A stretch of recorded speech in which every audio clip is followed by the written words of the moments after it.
Hey guys, it's Ted Bogert. Welcome back to the TED Show.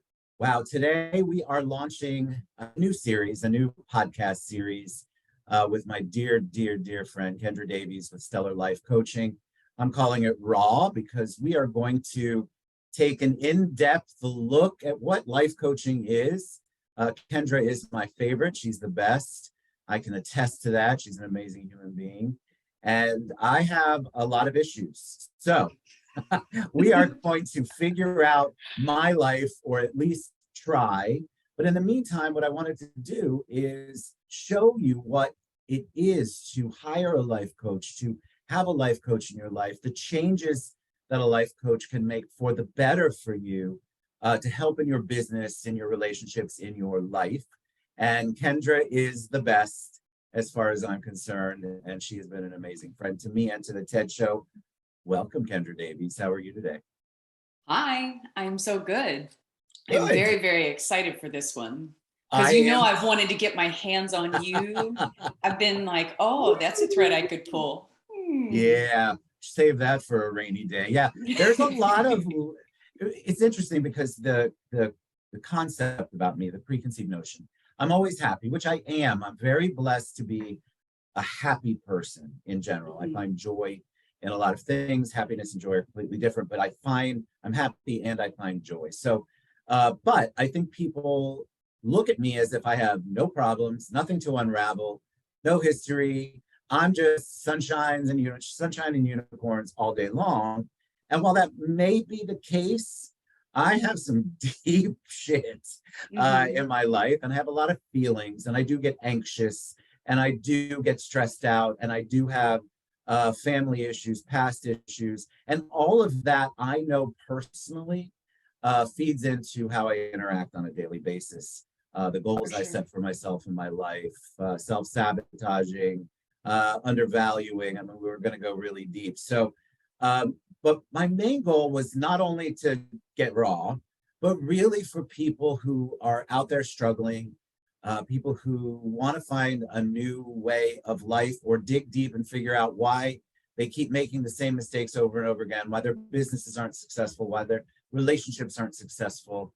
And in my opinion, that is because you aren't dealing with the core issues. And Kendra is just an amazing person to do that with. So um, that's it. That's it in a nutshell. And so the whole point of this, we want you all to be interactive. I'm going to post all of Kendra's contact information in the show and in the post, and we will show you guys how to reach out to her for a consult. I just think it's very important. I think a lot of people, especially in my industry overall, and really the country, there's a lot of unrest. And so unrest brings out other stuff in people. And so you've got all of this crap you're dealing with. And a lot of people don't know how to do it. They don't know how to deal Yeah. with it. They don't know how to focus on the one thing. They keep putting band-aids. I'm big about that. Let's keep putting a band-aid on the issue and never Mm-hmm. really address what's going on. So I've talked way more than I thought I would. So Kendra, tell them a little bit about you. Hey, everybody. My name is Kendra Davies, and I am a positive psychology practitioner and a life coach. And I own Stellar Life Coaching here in Orlando, Florida. Uh, yeah, I help people take radical responsibility for their lives and choose joy, prioritize their joy, and really bring their best self to all of the tables they sit at. I'm super excited to work with Ted. I think if I can just kind of build on what Ted said, I find that a lot of people deal with issues by treating symptoms. So the symptoms are what you experience today. The root causes are usually from the past. It's past experiences, past conditioning, it's beliefs that we have about ourselves or about the world that ultimately dominate the way we perceive the stories we make up about why people do what they do. Why do bad things happen? Why do good things happen? It really is like putting on a pair of glasses where you only see the world through that particular lens. So when we do the band-aids, right, we say, oh, I'm anxious, and then you meditate, you're going to experience a decrease in anxiety because you are meditating, and meditating has valuable properties for treating that symptom. However, when that anxiousness, when you can get curious, pause, dig deeper to understand the root causes of that anxiety, of that particular situation, when you do get curious, you're going to notice that usually you're getting anxious at the end of a day, just before you go to bed, because your brain is overwhelmed and overloaded because you're taking on too much, you're not prioritizing rest. And you have that thought process, that conditioning, and that behavior because of a past experience where you had to be hyper vigilant, where you had to be on your shit, dotting your i's, crossing your t's to avoid discomfort, violence, abuse, or some other potentially traumatic experience, right? But if we don't go back and address that the symptom you have today is a direct result of something from before, then we are only treating the anxiety in the moment and not addressing what causes the actual anxiety. And I think that it is underwhelming for people in 2023, where you've got your 3 steps to happiness. It is really underwhelming to people when I'm like, yeah, there's no real 3 steps. What you're going to have to do is get in it. We have to be able to talk about it, breathe about it, connect to our bodies, re-experience, re-feel, reparent, reconnect, and kind of revive that sense of self back into wholeness. And sometimes that's a really long journey. I have clients that I've worked with for 3+ years. There is no graduation ceremony. You don't get a gold star for healing, right? Like, this is something that it grows as you grow and you evolve. I've been doing the work since I was 14 years old. I still have a therapist that I see bi-weekly for 2 hours at a time. Like, I still am doing this work because if you have a past and a story like Ted and I, which is infused with trauma, then this work doesn't stop, right? It's ever present and it requires us to do it. And that doesn't sound like a ton of fun, right? Like, I don't have really great slogans for the work because I'm like, let's dismantle the facade and like blow it up and then put it all back together. And that's not hot, right? That's not like No. sexy on the surface. No. But here's what I know is that when we're whole and we can allow ourselves to experience the fullness of what's real, what's under the surface, what those root causes are, when we're not afraid to go there, when we no longer have any resistance to being able to feel the full breadth of our life, we experience more joy, more fulfillment. We can prioritize our self-care with ease. We can say no and have boundaries. We can feel good every day, not in just like those surprise moments, but like every day. And we make these choices every single day that before seemed impossible. How many of us have said, I'm going to start journaling or meditating, and then we just don't? I'm going to start exercising on Monday, and then we just don't. The thing that's in the way is the work. And when you do it, those things that cause you so much suffering in the moment today, they do begin to dissipate. They get lighter, and then eventually they go away. So the process is, it's hard to sell because it's not real sexy, you know? Well, my friend, I'm going to share all my reactions as we go, right? Because we've done shows for a while, and every time you talk about it, I have this initial, oh my God, that sounds great, and then you start to get really deep, and then I think we all get anxious, like, shit, there's a whole bunch of corners I don't want her to go to, or a whole bunch of things under the mat that I don't want to talk about. So you have this mixed bag of feelings. Oh my God, I really love it. She sounds calm. She sounds positive. And then you realize you have to do the work. And Trauma. Then like, oh no, I'm not doing that today. I'm gonna put the barriers up that I've done my whole life. We're gonna do all that. I'm not really gonna dig deep. I'm just gonna give her surface answers. The interesting thing, having been in therapy, I did it many, many years. I know that a solid life coach therapist knows your bullshit, knows when you're bullshitting, knows when you're not answering truthfully.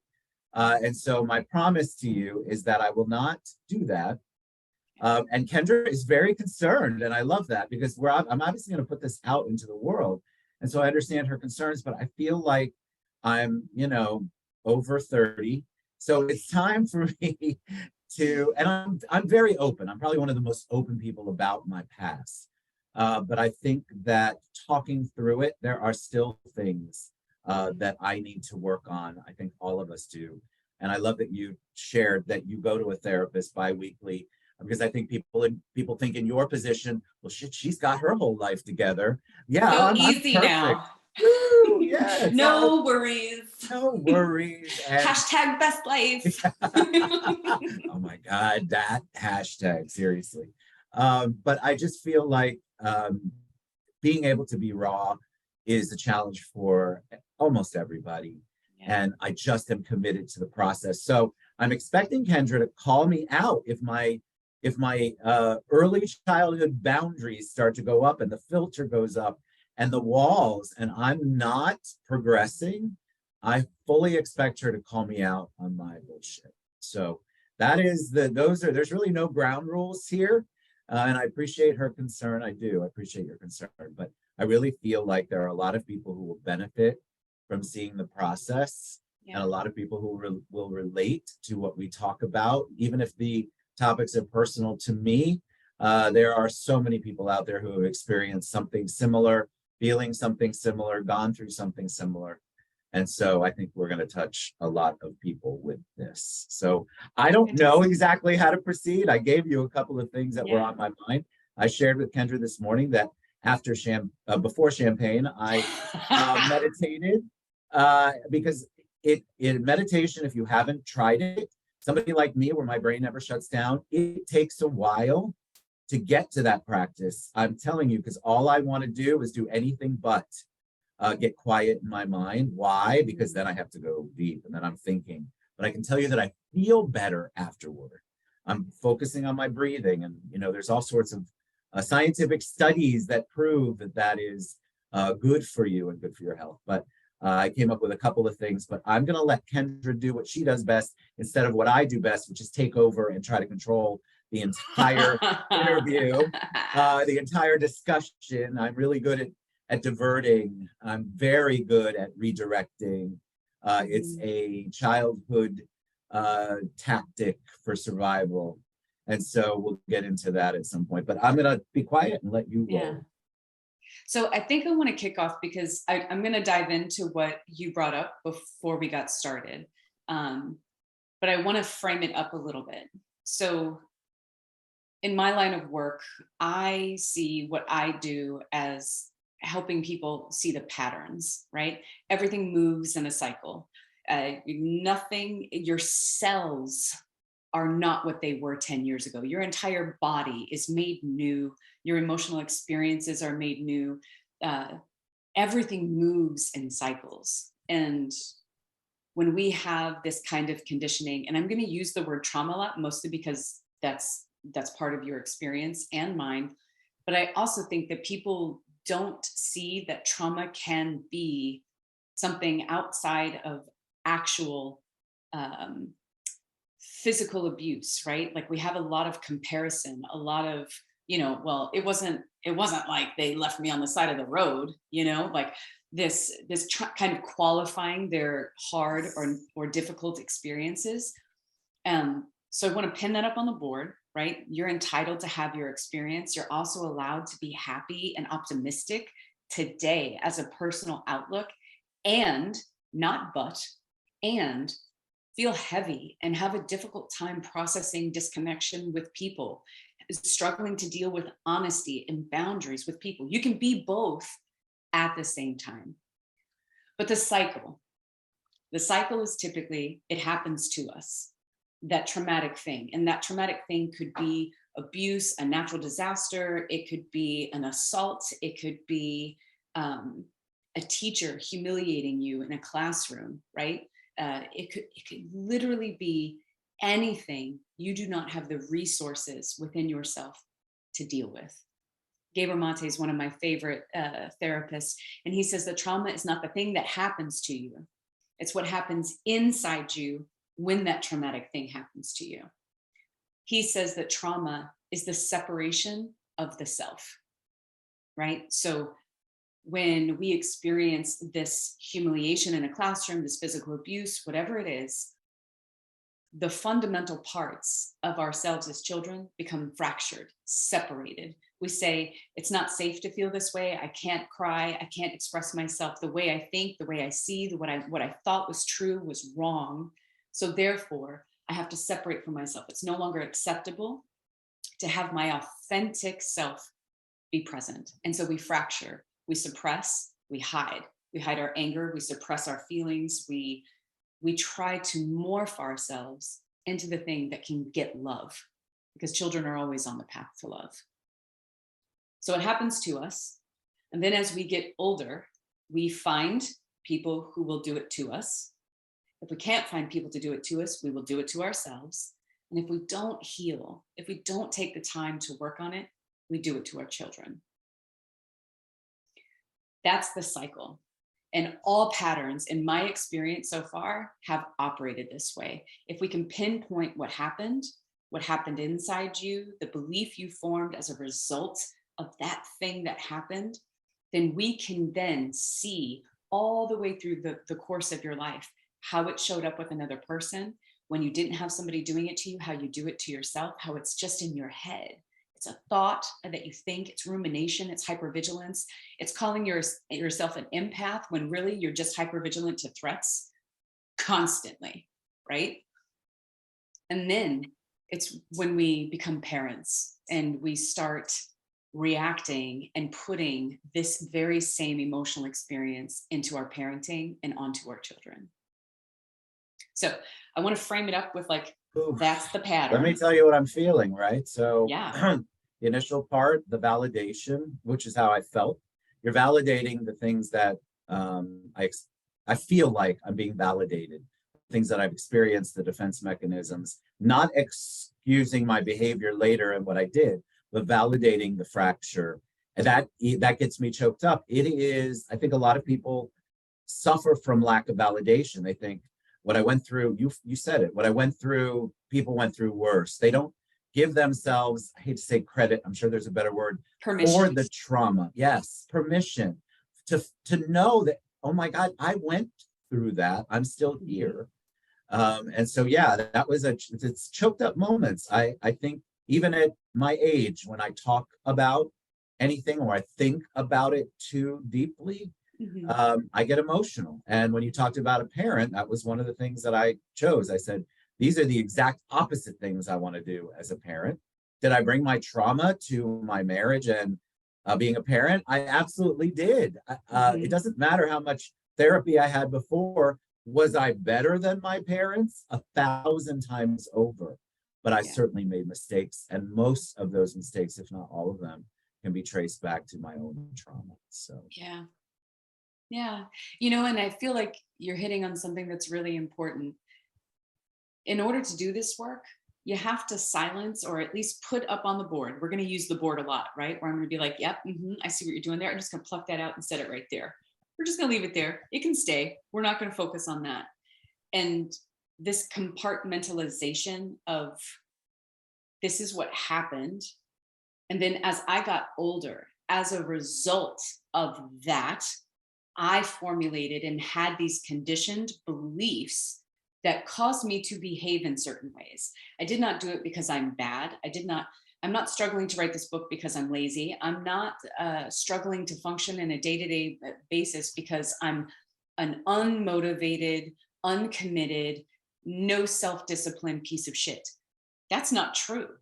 You're not here on accident. We can trace back and see where it started and understand and choose self-compassion for this moment. And when we do, it frees up today. So I always say, like, I'm not a therapist. I'm not here to diagnose your shit. What I am here to do is to go back and hold little Ted with a tender, open heart and say, what did you need? Because the need that was there is key to today. His need, not what you think you need today, right? We put on our adult hat and our adult learning and we say, oh, well, I need to meditate. I need to work out. I need to change my food. I need to get 8 hours of sleep. Yeah, buddy. Yeah. All facts because you're a human, right? Pin it up on the board. Go back to little Ted and what did he need, right? That is the thing that will allow us to change the present. Powerful. So when we got started, you said you wanted to talk about over promising and under deliver, right? An over promise and an under deliver. And if you can, just kind of share that. Yeah, I think so. It's a experience. pet peeve. It has been, looking back, something that I absolutely have hated for a very long time. It gets under my skin. It's something I don't like to accept on the outside. I still allow it to happen, which is a whole nother discussion or maybe part of this. But I was meditating this morning and I'm like, why do I hate that so much? I've experienced a lot of it, especially in the last 2 years. A lot of it, probably going back, it's even further. And then I've experienced it in January in a way that I did not anticipate. I got blindsided, which goes back to why didn't I see it? A whole nother discussion or maybe part of this. But I was meditating and I traced it. I believe I thought about it. It's because as an abused child, which I think everybody who's ever watched the show knows that I am. I come from that. That's my trauma. There was always the beating. And then there was the, oh my God, I'll never do that again. And then it happened again. So overpromise. I'll never hit you again. I'll never beat you again. I'll never punch you again. I'll never do any of those things again. And I'll buy you something. Sometimes there weren't even gifts, but definitely buy you something.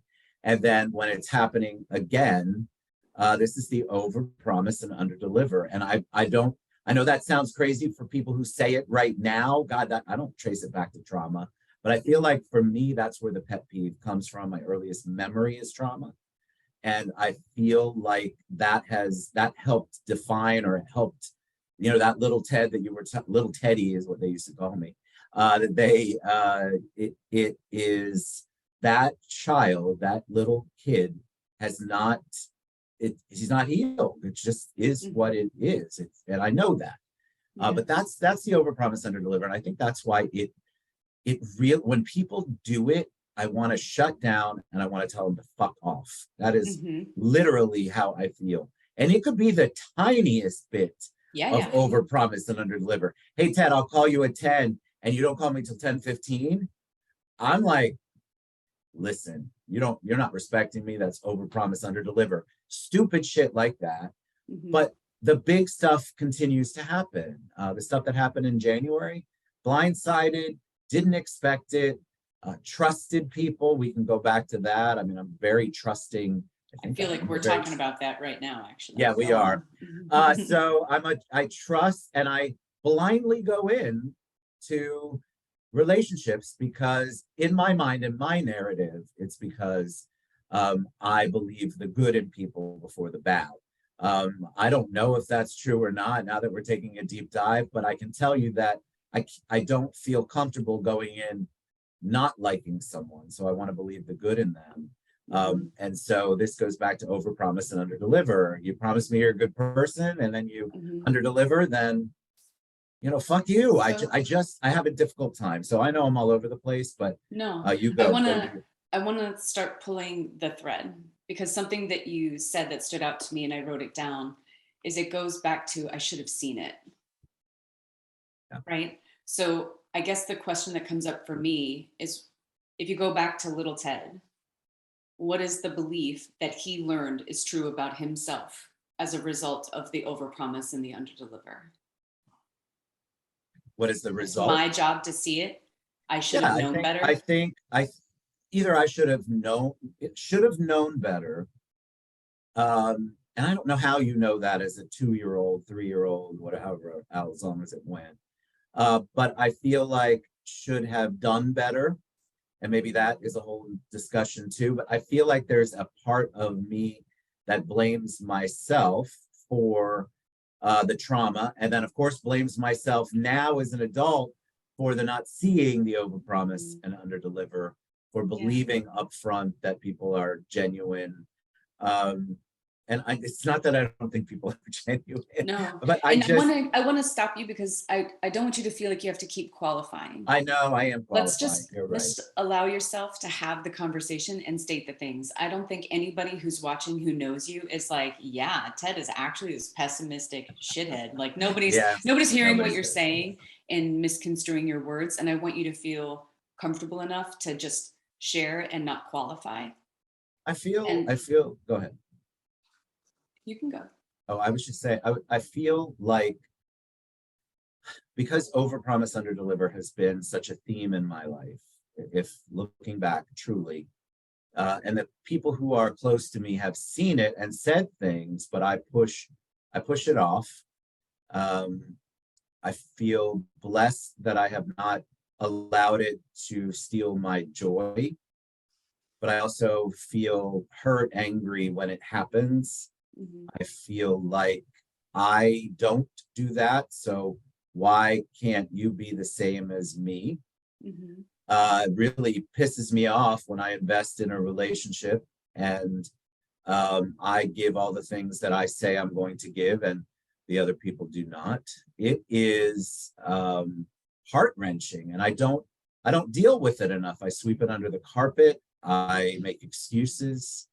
I excuse for their behavior. Yeah. And I feel like, and all I want to do, other than the first burst of fuck you, is say, why are you like this? Why did you do that? And, it's just my own boundaries prevent me from doing that, or have prevented me. I think society is also weird about that. And so I don't really want to walk into XYZ's office or call XYZ on the phone and say, hey, you promised this shit. Why didn't you deliver on it? Yeah. And I think that bottles up over time. And so I'm definitely experienced that in jail. Well, something that stands out to me that I think is very helpful to understand is that when we experience situations in our childhood, such as trauma, abuse, neglect, children are always on the path to love. They have it is a necessity to be with their primary caretakers. Does that make sense? They are ultimately powerless. So when bad things happen, it is unconceivable to hate the caretaker, to blame the caretaker, to hold the caretaker to account. It's almost impossible because as children, we're powerless. We need them to love us. We need them to feed us. We need them to clothe us. We need them to care about us. Yeah. So the child will very rarely blame the caretaker or hate the caretaker. The child will go inward and hate itself. And what that hate looks like can be different for everybody. But blame is usually where we start. We say, oh, I should have picked my toys up. I know better. He wants dinner ready by 5. I should have had it ready by 5, right? We go inward. And because we are absolutely fucking terrified, we're not talking about, I'm not going to get to go play. We're talking about getting hit, being humiliated, being dismissed, the threat of being neglected or abandoned, right? These are psychological terrors to children. So we go inward. When we say it can't be them, it's because of what I did. I shouldn't have cried. I know better. I know when I cry, he does this. This is mine. I should have done it, right? And if you're like me, you have this really deep trauma, you go through your life and you figure out how to function in the fucking world. Through a miracle, you figure out how to function. Here's the thing. We learned how to function, but we never learned how to address it. We learned how to see it, spot it, and inside we do the self-blame, we do the things, and we say, you know what, this is my fault. I should have fucking seen it. Fuck you, I'm out. And we can shut it down. So when it happens, we can just stop it and turn off the light switch and move the fuck on. But we never actually learned how to address it when it happens today. It's true. Does that make sense? True. Yes, it's so so true. We learn to fit into the societal rules. we recognize, oh, it's, I can't come in here, kick the door down and tell this boss to go fuck himself and ask him why he didn't do what he said. I know I can't do that, right? That's not allowed. But that little Ted, that version of you who separated from himself, who blamed himself, is the one who gets behind the wheel when you hit this trigger. When this wire gets tripped, he's the one in the driver's seat. He's the one looking out the window saying, I should have fucking seen it. I know better, right? It's true. It's 100%. And that's where the work comes in, because I feel like all I've done is what did you say? I never learned to address it, for sure. Obviously, I've never learned to address it. It's still an issue. It's still you're right. If I really dive, and at some point probably need to, and maybe along this journey, I do blame myself. I take the blame. I don't. I'll tell you what I feel like. I feel like if I blame the person who overpromises and underdeliver, somehow that is a reflection on my bad judgment, and that is worse than blaming them or addressing it or taking care of it, because then I feel like in my mind I failed somewhere. Again, back to the failure. I shouldn't have cried. I should have picked my toys up. That's deep shit right now. And I feel like I've learned how to mask it. I've learned how to function, I think is the word that you said. But I have never really learned how to address it, because it continues to happen in my life. And saying that, I'm not excusing, but I want people listening. I don't think that anybody that happens to fuck up is a bad person. I'm trying to share with you what triggers me, what gets me going, what's on my mind.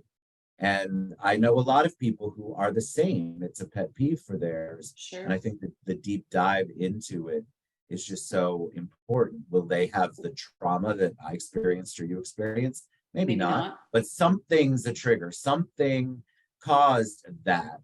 And that's really what I want to figure out. And the addressing part, Kendra, 100%. I do not know how to address it. What I wanted to do is say, fuck you, pick up all my toys from the sandbox and move to another one. That's it. That's my probably pattern. What we do. I would also like to preface, like, what you're describing is often actually poor behavior on the part of other people. Like, we're not talking about their behavior. Their behavior is probably unfair, wrong, all of the things that you actually feel. The only reason why this comes up is because you're able to see that your internal response and reaction to it is not right sized. For your close friend who says, I'm going to call you at 10, and when they call you at 10:15, you want to throw your phone out the fucking window, you know that that's not a right sized response. You're hitting a tripwire, and when you hit that tripwire and you pull the thread, it takes you right back to little Teddy. And when you know that, when you see that, you can recognize, I don't need to go tell my friend who usually calls me on time and just fucked up today, just a little bit. I don't need to let them know that they're a giant piece of shit for not doing what they said they'll do. Does that make sense? Like, totally. Because you can keep your reactions right size, because you understand that it's not actually from them. That when we have this unhealed, unprocessed piece, right, of self, it's going to come back. It's going to come back. We're going to find and be attracted to this version of shit until we heal it, and we can begin to see what inside us is driving us into it. Like, when you learn to address it, whether that's setting boundaries, learning to trust your gut, right? And not having the guise of, oh, I like to believe people are good. I like to believe people are good, but I also really, really value Maya Angelou's, when people show you who they are, believe them. And Amen. when you say that one thing, when you step out of line and you're out of your values, and I see it, I have learned with time, and again, doing the work, going back to my little, she was fucking right. I am only cognizant of her when she's behind the wheel blowing up my life today, right? But when I pull the thread and I go back, and I think what you will see is that little Teddy was onto something. Little Teddy found a way to survive and find a way to a path to love. And it found a solution for him that kept him alive. Yeah. Very much so. It just doesn't work here. We need a new tool and a new skill. And when we learn to listen to our instincts, and I bet I'm imagining that we don't want to name names and like do all the things. So, like, if you reflect back on that thing in January and you rewind it and you ask yourself, was there a sign? Was there a moment where my gut went off? Was there a moment where it felt like maybe a no, or I'm unsure, or I don't know that this person is capable or could do what they're saying they can do? Was that moment there? Because oftentimes when we experience trauma and we separate, it's not that we don't have the voice, it's that we either don't hear it or we ignore it because we have been conditioned to suppress the voice that says, no, you shouldn't believe him. He's going to do it again. Right? It's true. That's like an unfathomable thought. It we is. can't blame them. We have to be able to renew our hope in the hopes that if we play out that trauma cycle, we actually get what we need from the situation. That if you believe one more time in this person who's making you the promise, that they're actually not going to hit you again. They're actually not going to do the bad thing again. That's the hope. And so when we live out this cycle, we're not in the present day. We're not actually having this present experience with this present purpose. It's, for me, it was my dad. For you, it was your dad. It's putting ourselves back into that situation, fingers crossed that it's going to be different. That is exactly how it is. Looking back, you asked that question. I don't know if it was rhetorical or not, but yes, I can acknowledge that there were signs that I just wanted to bury and not accept and not think that the underdelivered part would come. Yeah. And I believe looking back that, again, this is hard because all I want to do is blame myself for not seeing it, right? This is my sharing my immediate thoughts with you. Why didn't I see it? Why did I ignore it? Why did I ignore the signs? Why did I think that they would be any different than anyone else? Why did I believe that? Why did I continue to allow excuses to be made and for me to make excuses for them? And that is what I did in this particular scenario. And unfortunately for me, pattern wise, it is what I have done a lot in my life. A lot of business relationships, personal relationships, family relationships. It just, it's the excuse that I'm going to make for them because surely they're not going to do it again. And obviously they do. And do you feel like there is a connection and a projection from that early childhood experience on to these folks? 100%. I go into a lot of modes. So I defend and make excuses for all the way up through, right? This can't happen again. Of course, they're not going to do that again. Of course, they have my best interest at heart. And then I go into shutdown mode when it happens, sort of exactly how I did in childhood. But in childhood, I couldn't just run to my bedroom and cry or talk to anyone. I didn't know how to process. So I just blamed myself and went in. And yeah, it absolutely is a projection from that, which is terrifying to kind of think about right now because we've never talked about this in this manner. But going back, I 100% did the same kind of action, just something that a 3-year-old, 4-year-old, 5-year-old, and older would do from that frame of reference. Yeah. And desperately wanting the love, like you talked about, path to love, and not receiving it. It formed. And I think that going back, I've addressed this some in therapy before, but I think going back to those moments, those earliest moments, I'm still excusing the behavior. It's bizarre. Like I'm still going back thinking, well, I should have done this. I should have done that. I went through a whole teen angst thing where I was pissed off and I hate you and all of Probably that good rightfully stuff. so. And Mhm. rightfully so. And when I'm talking about the abuse, I do not excuse that human being at Mhm. all. I don't feel any kind of like looking back as an adult. I still do get angry. I still, as an adult, wish that I had had the parental experience that a lot of my friends have had. Yeah. And I think you always mourn for that.